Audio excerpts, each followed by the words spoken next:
Students, ये हमारा YouTube channel है पीके केमिस्ट्री ट्यूटोरियल। यहाँ पर हम लोग क्लास 12 की केमिस्ट्री पढ़ते हैं, जिसमें हम लोग फर्स्ट चैप्टर सॉलिड स्टेट पढ़ रहे हैं। ठीक है, लास्ट हम लोगों ने जो है वो टोटल लेक्चर अभी तक हम लोगों ने 8 कंप्लीट कर लिया है। ये हमारा 9th लेक्चर होगा, जिसमें हम लोग जो है वो सॉलिड की इलेक्ट्रिकल प्रॉपर्टीज को पढ़ेंगे, है ना, कि सॉलिड जो है हमारा कौन सा सॉलिड कंडक्टर है, कौन सा सॉलिड इंसुलेटर है और कौन सा सॉलिड हमारा सेमी कंडक्टर है। ठीक है, तो ये हमारा कंडक्टिविटी के बेसिस पर जो है ये क्लासिफिकेशन है सॉलिड की। ठीक है, तो सबसे पहले बात तो ये आती है कि कंडक्टिविटी होता क्या है ना। कंडक्टिविटी, रेजिस्टिविटी, रेजिस्टेंस, कंडक्टेंस, ये सब क्या होता है, इस टर्म को थोड़ा समझ ले हम लोग, फिर आगे कंटिन्यू करते हैं। तो लेक्चर स्टार्ट करते हैं आज।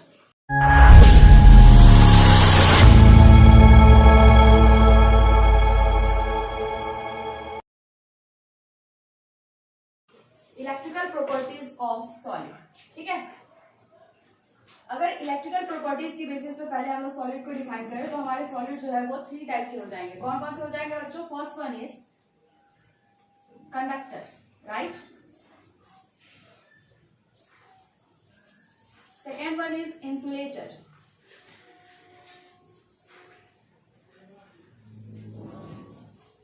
And third one is semi conductor.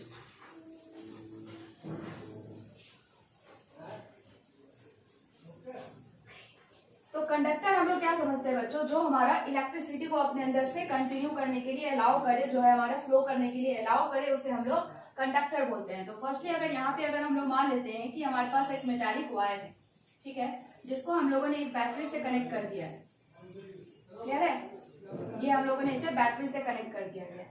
तो यहाँ पर जो ये वायर है, इसको जूम करके देखा जाए तो इसके अंदर क्या प्रेजेंट होगा? इलेक्ट्रॉन्स, क्योंकि ये मेटल का बना हुआ है, राइट। इलेक्ट्रॉन्स निकला कहां से है? जैसे मान लो अगर हमारे पास ये गोल्ड का मेटल है, ठीक है, तो गोल्ड है, अगर गोल्ड से अच्छा रहेगा एजी ले लें हम लोग, ठीक है, क्योंकि ये बेस्ट कंडक्टर माना जाता है। तो अगर एजी लेते हैं तो एजी के हमारे क्या हो जाएंगे? एटम हो जाएंगे। ठीक है, ये एजी जो है क्या होगा? अपने इलेक्ट्रॉन्स को लूज करेगा और खुद प्लस चार्ज हो जाएगा। क्लियर है? तो ये जो प्लस चार्ज वाले हमारे एजी के केटायन है, इसको हम लोग क्या बोलते हैं बच्चों? कर्नल बोलते हैं। ठीक है, क्या बोलते हैं इसे? कर्नल बोलते हैं, या फिर पॉजिटिवली चार्ज्ड मेटल। ठीक है, पॉजिटिवली चार्ज्ड मेटल, राइट। और ये हमारे क्या है बच्चों? Free electrons. क्या है ये?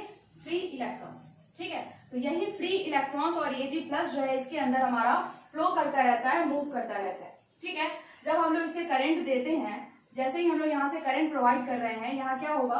ये इलेक्ट्रॉन्स जो है ये करंट के साइड जो है वो मूव करने लग जाएगा, क्योंकि हम लोग जानते हैं कि करंट और इलेक्ट्रॉन की डायरेक्शन आपस में अपोजिट होती है। ठीक है, तो यहाँ से करंट अगर हम लोग यहाँ फ्लो कर रहे हैं तो इलेक्ट्रॉन्स इस साइड फ्लो करेगा, ठीक है, लेकिन बदले में ये जो पॉजिटिव वाला हमारे कर्नल है, इसमें क्या होगा? रास्ते में जो है वो ऑब्स्टेकल्स लाएगा। उसी ऑब्स्टेकल्स को हम लोग क्या बोलते हैं बच्चों? रेजिस्टेंस बोलते हैं, है ना। ये ऑब्स्टेकल्स जो है ये क्या कहलाता है? यही जो है रेजिस्टेंस कहलाता है, क्योंकि ये इलेक्ट्रॉन को फ्लो करने में क्या करता है बच्चों? रुकावट पैदा करता है। ठीक है, तो रुकावट पैदा करने के कारण जो है इसी को हम लोग रेजिस्टेंस बोलते हैं। और यही रेजिस्टेंस अगर जिस वायर में कम रहेगा, वहां पे इलेक्ट्रॉन्स की फ्लो जो है हम लोग को इजिली दिखाई देगी, जहां वहां पे करंट की जो है हमारी फ्लो जो है वो इजिली दिखाई देगी। क्लियर है? तो यही रेजिस्टेंस है। तो पहले अगर यहाँ पे आई थिंक आप लोग जो है ये 10th में पढ़े होंगे कि यहाँ पे हमारे जो ओम्स लॉ है वो क्या कहता है कि V is directly proportional to current, है ना। V क्या है यहाँ पे? पोटेंशियल। तो potential is directly proportional to current. तो V इज इक्वल टू हम लोग क्या लिख सकते हैं बच्चों? IR, और यही R क्या है? हमारा रेजिस्टेंस है ना। तो R इज इक्वल टू हम लोग क्या लिख सकते हैं? V upon I। क्लियर है?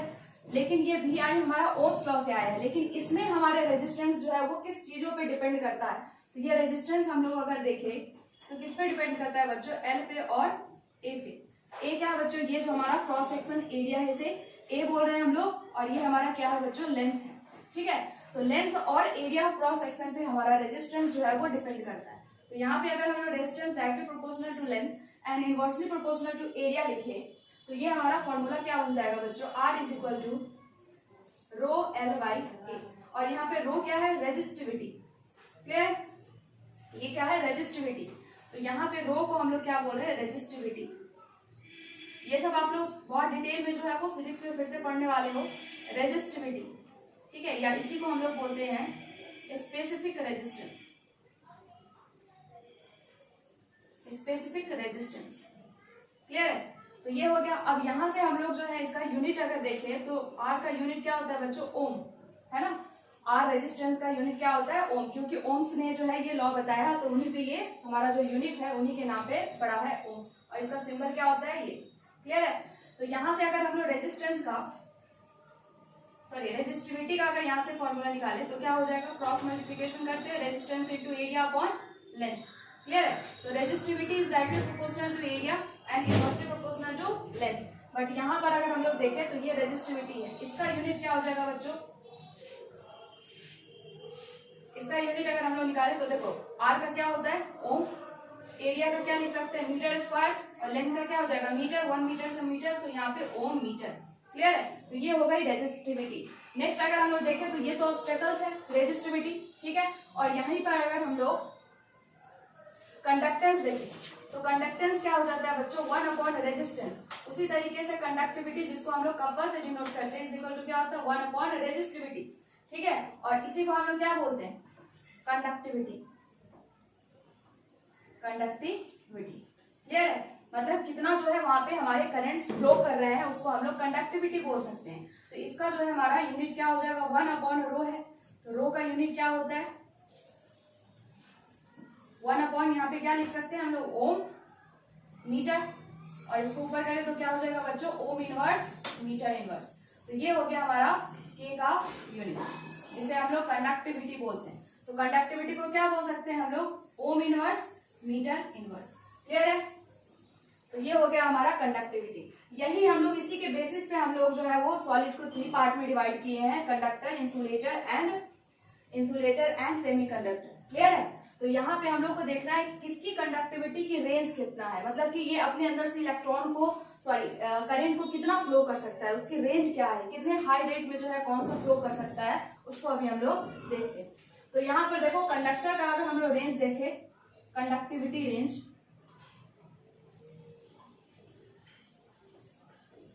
कंडक्टिविटी रेंज इसका हो जाएगा बच्चों 10 to the power 4 to 10 to the power 7 ohm inverse metre inverse. ये आप लोग यूनिट अब समझ में आने लग गया होगा कि ये कंडक्टिविटी क्या होता है, ठीक है। उससे पहले आप लोगों को ये जो है रेजिस्टिविटी समझना होता है, उसके बाद कंडक्टिविटी। ये चारों इंपॉर्टेंट बहुत ज्यादा हो जाता है बच्चों। कौन कौन सी चीजें, resistance, resistivity, conductance and conductivity, clear है। ये चारों टर्म जो है बहुत ज्यादा इंपॉर्टेंट है। उसी बेसिस पे हम लोग यहाँ पे जो है वो सॉलिड को 3 पार्ट में डिवाइड किया। तो इसकी कंडक्टिविटी रेंज क्या है बच्चों, 10 to the power 4 to 10 to the power 7। Insulator की बात करें तो इसका रेंज क्या है 10 inverse 20 to 10 inverse 10 ohm inverse metre inverse, clear है। सेमी कंडक्टर की बात करें अगर हम लोग तो ये हो जाएगा 10 inverse 6 to 10 to the power 4 ohm inverse metre inverse, ठीक है। ये है हमारा कंडक्टिविटी रेंज कंडक्टर का, इंसुलेटर का एंड सेमी कंडक्टर का। आप लोग इसका स्क्रीनशॉट ले लिया, उसके बाद जो है हम आगे कंटिन्यू करते हैं, इसके और ज्यादा जो है डिफरेंसेस उसको देखते हैं। तो नेक्स्ट अब हम लोग देख रहे हैं बच्चों conductor, insulator and semi conductor में और क्या डिफरेंस है। एनर्जी बैंड के बेसिस पे अगर हम लोग देखें यहाँ पे तो देखो कंडक्टर में ये हम लोग क्या कहते हैं, ऊपर के जो बैंड होते हैं उसको हम लोग कंडक्शन बैंड बोलते हैं, ठीक है, सीबी। और ये क्या है valence bond, sorry band.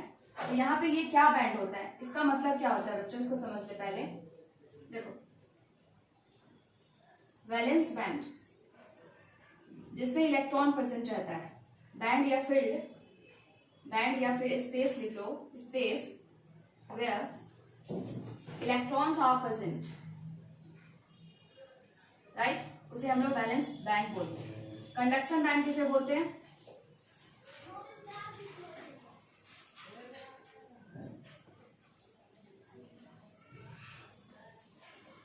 space around valence band where initially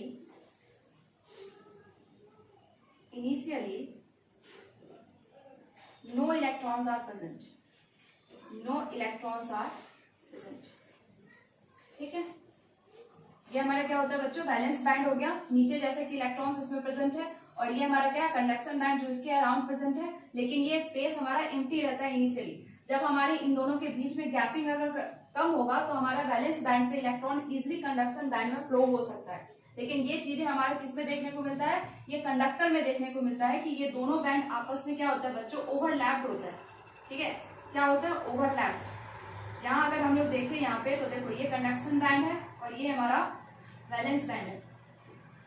किसके लिए है बच्चों, ये कंडक्टर के लिए। इन दोनों के बीच में बिल्कुल भी एनर्जी गैप नहीं है, इसको हम लोग क्या बोलते हैं, एनर्जी गैप। ठीक है, इसको क्या बोलते हैं हम लोग, एनर्जी गैप। तो यहाँ मेटल के रिस्पेक्ट में अगर हम लोग देखें तो क्या होगा कि यहाँ इन दोनों के बीच में गैपिंग बिल्कुल नहीं होता। ठीक है, जिसके कारण वैलेंस बैंड के इलेक्ट्रॉन्स इजिली कंडक्शन बैंड में फ्लो हो सकते हैं। ठीक है, तो मेटल के रिस्पेक्ट में हम लोग क्या लिख सकते हैं, energy gap between valence band and conduction band are negligible.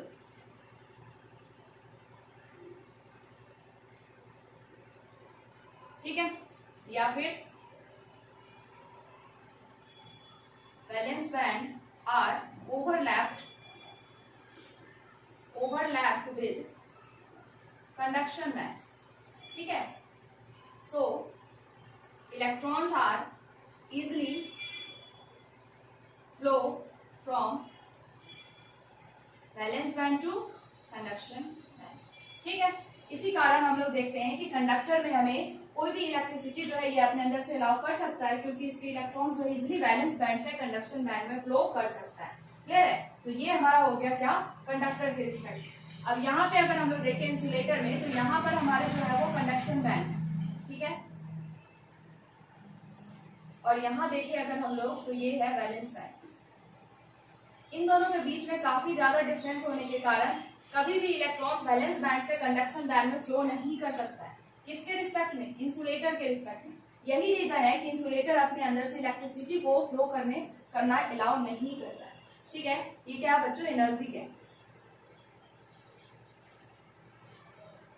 तो यहाँ लिख सकते हैं energy gap between valence band and conduction band are very high, right. That's why electrons are not able to flow from conduction band to valence band to conduction band, right। यहाँ पर जो है हमारे एनर्जी गैप ज्यादा होने के कारण electron जो है वो वैलेंस बैंड से कंडक्शन बैंड में फ्लो नहीं कर सकता है। तो ये रही बातें इंसुलेटर। इसकी एग्जांपल की बात करें तो आई थिंक आप सभी को पता होगा कि इंसुलेटर क्या होता है हमारा। जैसे कि अगर हम लोग एग्जांपल में रबर ले ले, प्लास्टिक ले ले, राइट, वुड ले ले, तो ये हमारा हो गया क्या, इंसुलेटर। और इसके एग्जांपल क्या हो जाएंगे बच्चों, इसके एग्जांपल में हम लोग देखें तो all type of metals, right. जितने भी टाइप के मेटल्स हैं वो हमारे अपने अंदर से इलेक्ट्रिसिटी को फ्लो करना अलाउ करता है due to overlap between valence band and conduction band. Semiconductor में यही चीज अगर हम लोग बात करें तो इसमें ना ही बहुत ज्यादा एनर्जी गैप होता है, ना ही ये ओवरलैप होता है। ठीक है, ये इन बिटवीन होता है। ये हमारा कंडक्शन बैंड और यहाँ हम लोग बना देते हैं वैलेंस बैंड, राइट। तो energy gap between valence band and conduction band are in between conductor and insulator,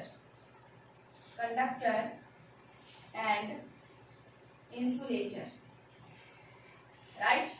इन दोनों के बीच का यहाँ पे एनर्जी गैप होता है।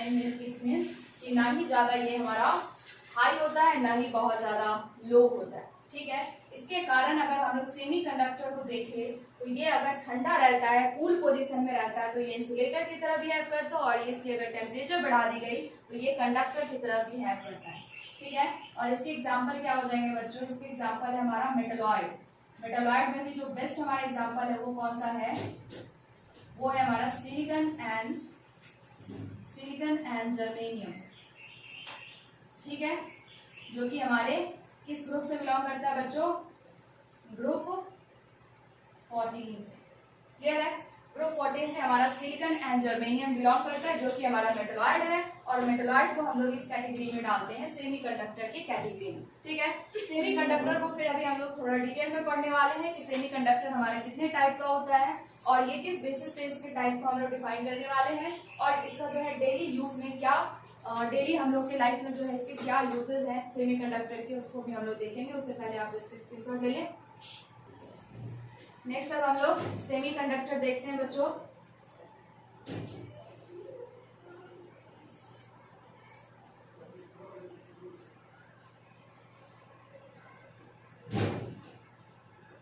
सेमीकंडक्टर की अगर कंडक्टिविटी को इंक्रीज की जाए तो उसके लिए इसमें हम लोग को इम्प्योरिटी ऐड करनी पड़ती है।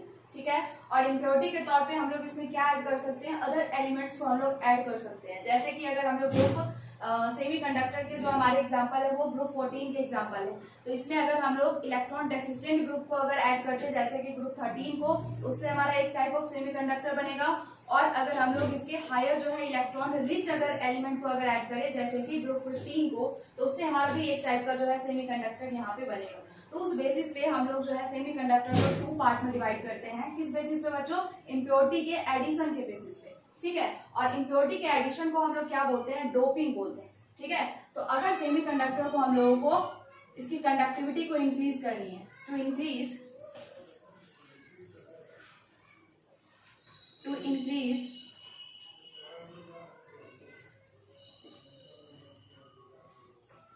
their conductivity,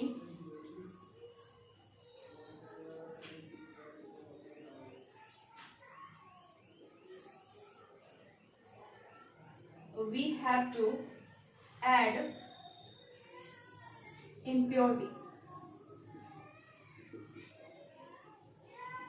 in it, right? और इस प्रोसेस को हम लोग क्या बोलते हैं, doping. The process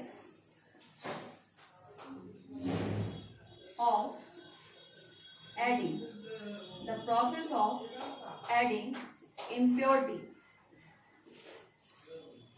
in semiconductor to increase their conductivity is known as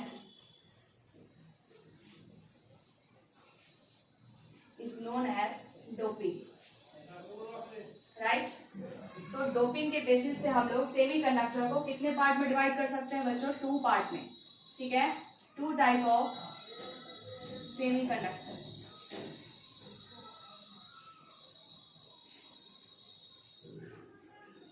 One is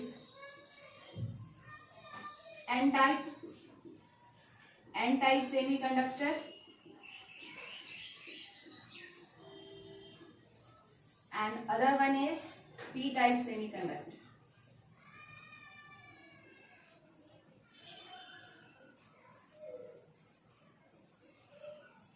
p-type semiconductor, देखो यहाँ पर n-type पे हम लोग क्या करेंगे बच्चों,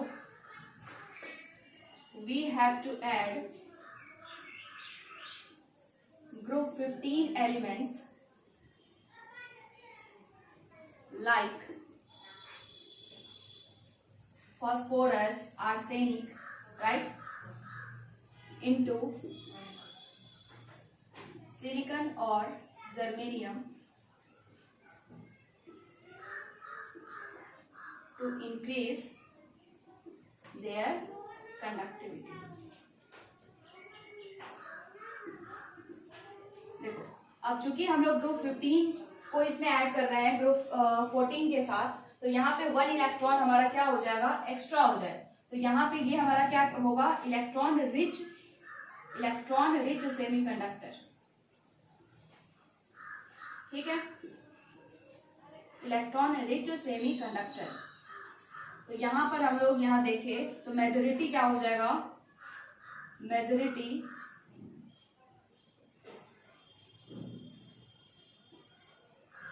इन दिस इज इलेक्ट्रॉन। इसमें जो है हमारा मेजॉरिटी क्या होगा, इलेक्ट्रॉन। इसको अभी हम लोग देखें कैसे होगा। जैसे कि अगर मान लो हमारा सिलिकॉन है, तो सिलिकॉन के आउटर मोस्ट में कितने इलेक्ट्रॉन्स होंगे बच्चों, क्योंकि ये हमारा ग्रुप 14 से बिलोंग कर रहा है, तो यहाँ पे इसके आउटर मोस्ट में हमारे 4 इलेक्ट्रॉन्स होंगे। ठीक है, तो सबके अराउंड हम लोग 4 इलेक्ट्रॉन्स को यहाँ पे अगर बना ले इस तरीके से, ये इसके इलेक्ट्रॉन्स हैं। ठीक है, आउटर मोस्ट में हमारे 4 इलेक्ट्रॉन्स हैं सिलिकॉन के अराउंड।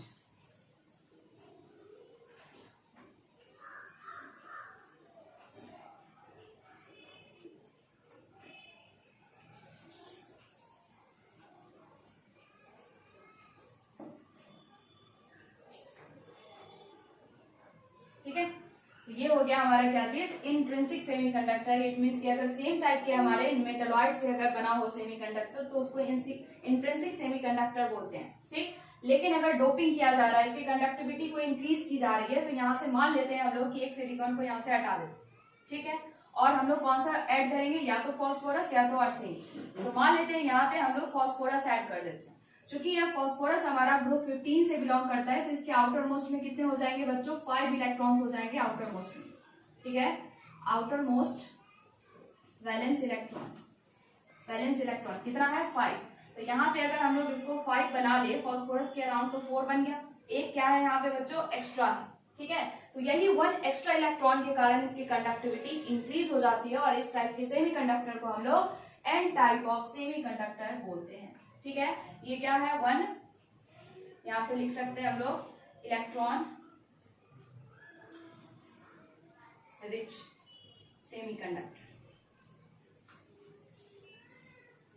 ठीक है, तो इस टाइप के जो हमारे सेमीकंडक्टर होते हैं, जिसमें हम लोग जो है इंट्रिंसिक में कुछ अदर एलिमेंट्स को ऐड करके उसकी कंडक्टिविटी को बढ़ाते हैं, तो ये हमारा एन टाइप ऑफ सेमीकंडक्टर है।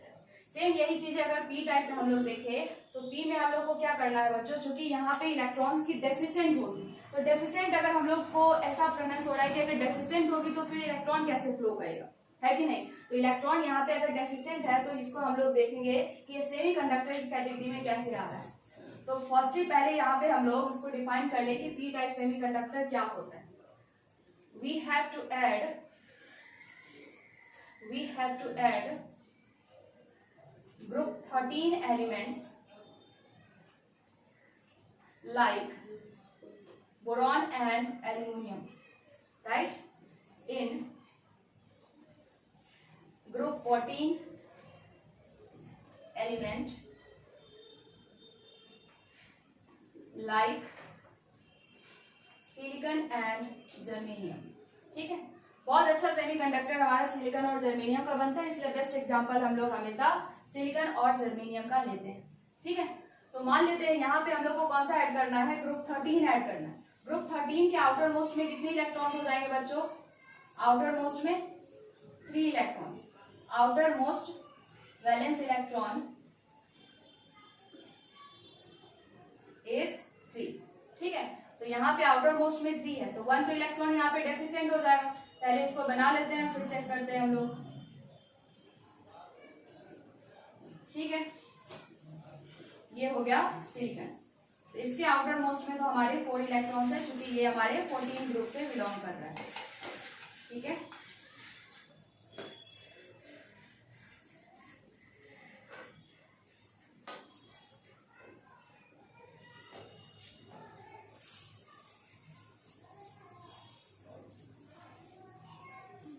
ठीक है, ये हो गया हमारा इंट्रिंसिक सेमीकंडक्टर।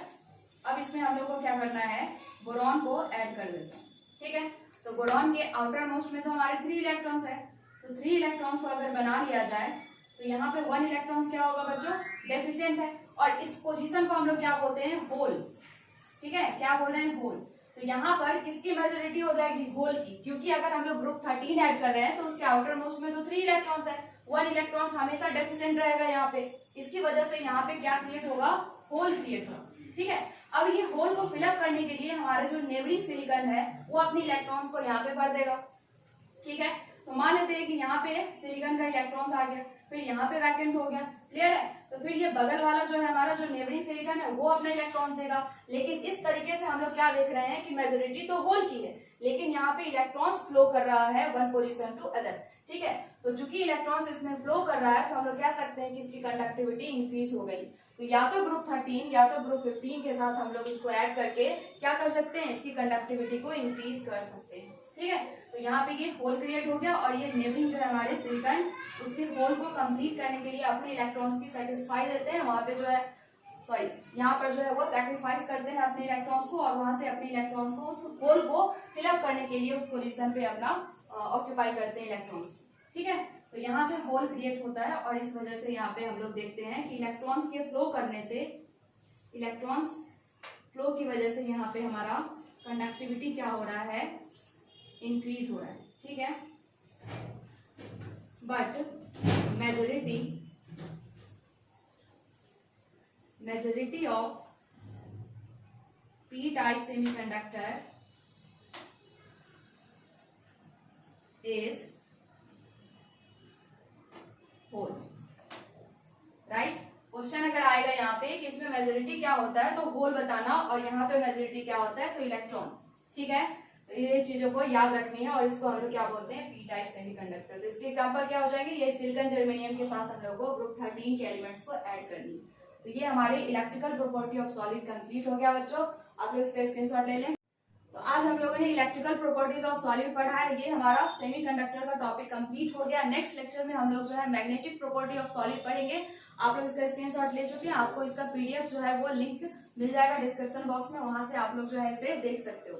ठीक है, तो आज के लिए यहीं तक रहने देते हैं, नेक्स्ट टाइम पे हम लोग इस चैप्टर को लास्ट करेंगे मैग्नेटिक प्रॉपर्टी ऑफ सॉलिड पढ़ के। ठीक है, अगर आप लोगों को लेक्चर अच्छा लगता है तो प्लीज आप लोग इसे लाइक करें, कमेंट करें और अपने फ्रेंड के साथ शेयर करें। ठीक है, थैंक्स फॉर वॉचिंग।